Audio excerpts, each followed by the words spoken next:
Yon, so hello, what's up mga kano ko dyan. So nandito na naman tayo sa ating panibagong video. So sa mga hindi pa nakakilala sa akin dyan, ako nga pala si Margreson G. Baldumaro, also known as Quebalds. So for today's video, bago ang lahat, intro muna tayo guys.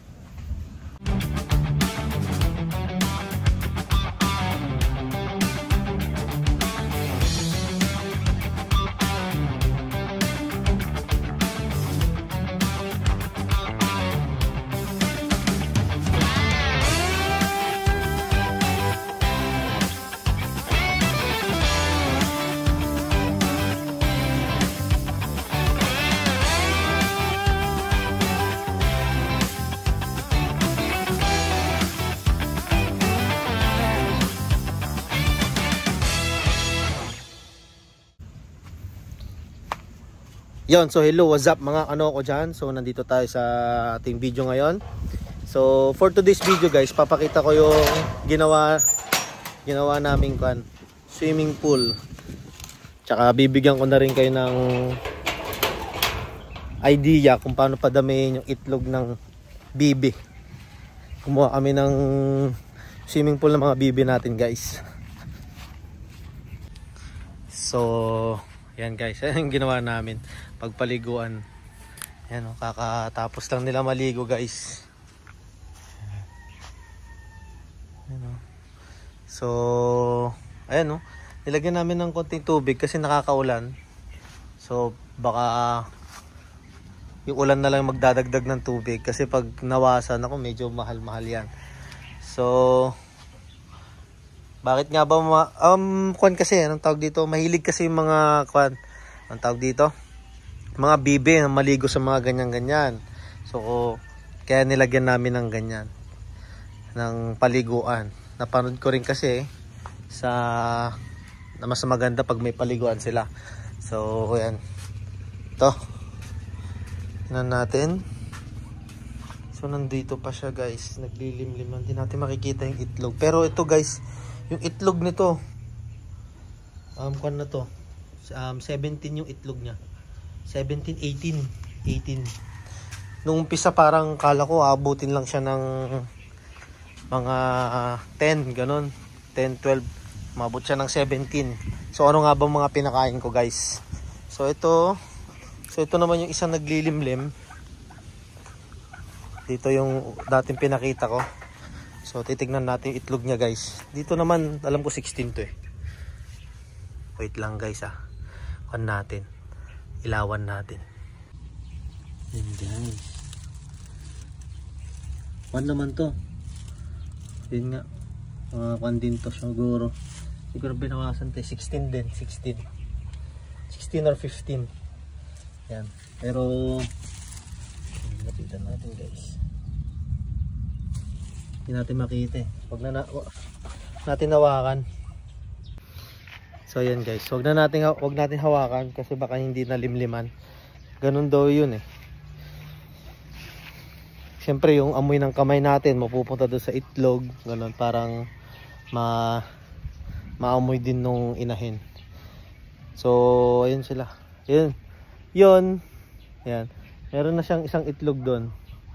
Yan, punta natin. Ito guys, isang itlog niya, isa pa lang, pero hopefully nakatakot kasi hawakan eh, baka hindi nalimliman. So hopefully madagdagan pa to. Yan, tapos sana makapapisa lahat. Then yun, konting update lang tayo to pero kung hindi umulan ngayon guys, pero nakakaulan eh. Pag hindi umulan, dadagdagan natin ulit yan hanggang mapuno. Mas maganda kasi pag puno yan. Gustong gusto ng mga bibiyan guys. So yan nga guys. Pinapakain natin guys para dumami yung itlog. Ready na ba kayo guys? Pan lang, hindi naman siya talaga sikreto. Din, talagang ginagawa rin ng mga nagbibibi, nag-aalaga ng bibi. Kuan lang, haluan nyo lang ng feeds guys, yung duck layer. Oh, di ba? Mabibili, mura lang yung duck layer siguro 29 to 32 pesos per kilo yung duck layer guys, bili na. Yun yung idagdag nyo sa pagkain nila. Padami ng itlog yun.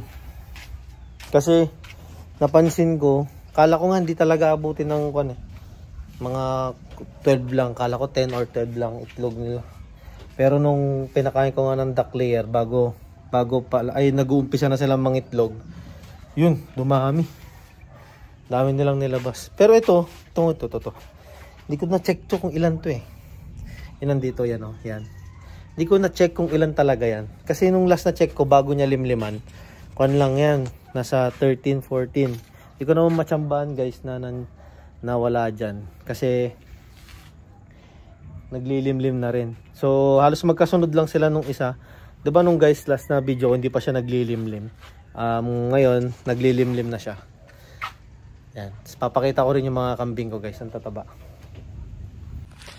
So ayan guys. Ayan kambing. To guys, kung makita nyo lang talaga to dati, talagang wala na siyang balahibo kasi parang na siya. Kumbaga sa aso good na siya. Ginudgud na siya. Ayan. Tapos nga atin eh guys. Up! Ayan na guys. Oh! Ayun na yung si baby ko, oh. Oh. Saan kayo pupunta? La?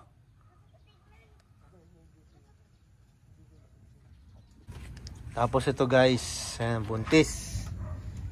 Ayan. Ito, sana nakakuha pero malaki rin to guys.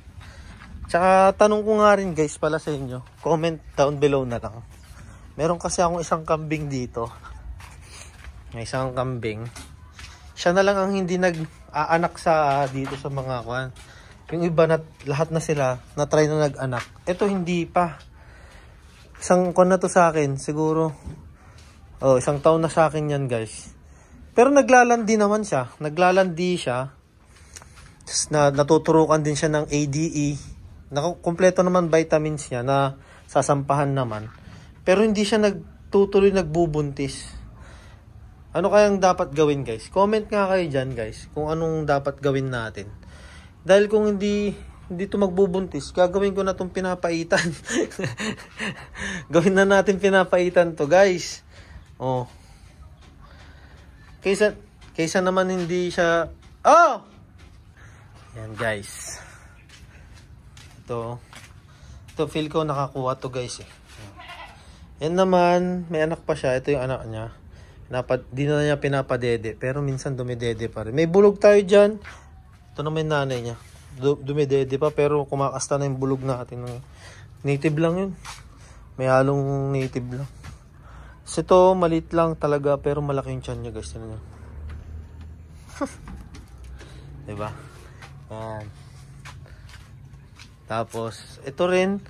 Siguro, pero sana ito maglandi na rin to. Lagi kong tinuturukan to eh. Kompleto sa vitamins yan mga guys, kaya matataba. Ayan. ADE, B-complex, DCM, iron. Ayan, yan yung mga tinuturok ko sa kanila. Pero hindi sabay-sabay. Siguro, every 2 weeks, iba-iba yung tinuturok ko sa kanila. Yan, kaya matataba yung mga kambing guys. Kaya malalakas sila kumain. Tapos, kaya malakas din sila sa anong tawag dito? Sa sakit. Ngayon, nung nakaraan kasi, kaya namatayan tayo ng mga kambing. Nakuha natin. Hindi natin sila natuturukan ng mga vitamins. Yan. Ngayon, balik tayo sa focus tayo sa goal ngayon.